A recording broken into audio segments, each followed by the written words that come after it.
How to set different notification sound per apps. Samsung Galaxy A56. Open your setting, and under setting, first of all you have to go the notification setting. Then you can see the advanced setting. Scroll way down, then you can see manage notification categories. For each apps, enable this option, and once you enable this option, now go back to your apps. Now find, for example, I'm selecting the Facebook. Then once you go the Facebook, then you can see the notification option. Press on notification option.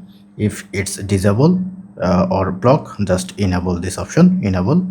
And once you enable, then you can set vibration or sound from here. But under notification categories, if you press on under notification, then you can see device level notification. Select device notification, and then you can see sound. Now here you suppose I am selecting this one,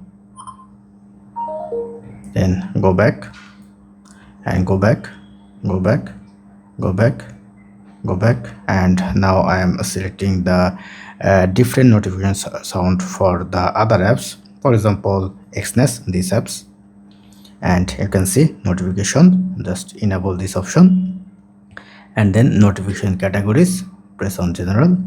Now here you can see you're able to change it as well. You can set it as silent, or you can set it as like that. So that's it. This is how you can easily change your notification sound with specific apps. Thank you. Have a good day.